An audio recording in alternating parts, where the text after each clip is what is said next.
कोल्हापूर शहरातील छत्रपती प्रमिलाराजे रुग्णालयामध्ये लाल डायरीचा विषय आला आणि गेल्या काही दिवसापासून लाल डायरी ही चर्चा झाली। ही लाल डायरी काय ज्यांनी उघडकीस आणली ते आपल्यावर काय सांगाल? लाल डायरीमध्ये काय होतं?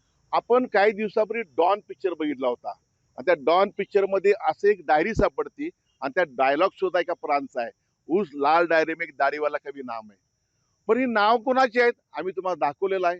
लाल डायरी स्टिंग ऑपरेशन आमच्या पक्षाने केलं, आमच्या कार्यकर्त्यांनी केलं आणि तिथं चाललेला भ्रष्टाचार सिव्हिल सर्जनच्या कार्यालयामध्ये आणि ती डायरी त्यांची इथं सापडली। भ्रष्टाचार कोण करतो? त्यांचे कर्मचारी। हे रॅकेट होतं भ्रष्टाचाराचं, ते कर्मचाऱ्यांपासून ते वरिष्ठांपर्यंत ते रॅकेट होतं, म्हणून सगळ्यांची लूट सुरू होती। लूट कुणाची? सरकारी कर्मचारी, सरकारी अधिकारी यांचीच लूट सुरू होती। 5% 15% पैसे खायचे धंदे ह्या इथं कार्यालयात चालू होते। आम्ही उघड केलं, उघड केल्यानंतर लाल डायरी सापडली। लाल डायरी सापडण्याची समिती नेमली। विधानसभेमध्ये आमचे आमदार शिवसेना नेते आमचे भास्कर जाधव साहेबांनी हा प्रश्न उपस्थित केला होता आणि ह्या राज्याचे आरोग्य मंत्री आमच्या कोल्हापूर जिल्ह्याचे पालकमंत्री आंबेडकर साहेबांनी प्रश्नाला उत्तर दिलं होतं की नाही, मी कोणत्या परिस्थितीमध्ये ह्या प्रश्नात लक्ष घालणार, अहवाल घेणार, समिती नेमणार, कारवाई करणार। आंबेडकर साहेब, आज जवळजवळ 2 महिने झाले अहवाल तुमच्याकडे पोहोचलेला आहे, मग कारवाई का होत नाही हे उत्तर तुम्ही देणं गरजेचं आहे। आंबेडकरांनी कारवाई करायला वेळ केला, काय सांगाल? आंबेडकरांनी काय नाही, एक तर असं आहे की प्रकाश आंबेडकर हे कोल्हापूरचे पालकमंत्री आहेत, आरोग्यमंत्री आहेत।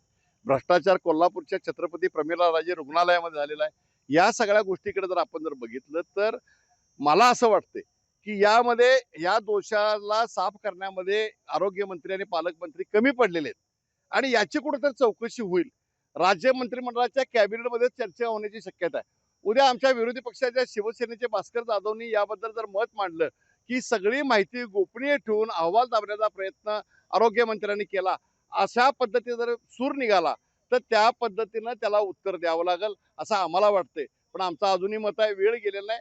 प्रकाश आंबेडकर साहेब पालकमंत्री, आपल्याला विनंती आहे, सुप्रिया देशमुख ज्या आहेत सिव्हिल आणि वाडीकर या दोघांना ताबडतोब सस्पेंड करावं आणि कारंडेसह जे 4 लोक दोषी आहेत त्यांच्यावरही ताबडतोब कारवाई करावी अशी आमची त्यांना विनंती आहे। या दोषीमध्ये असणाऱ्या सर्वांच्यावर कठोर करावे अशीच मागणी शिवसेना उद्धव बाळासाहेब ठाकरे गटाच्या नेत्यांनी केली। अमरसिंह पाटील, जय महाराष्ट्र, कोल्हापूर।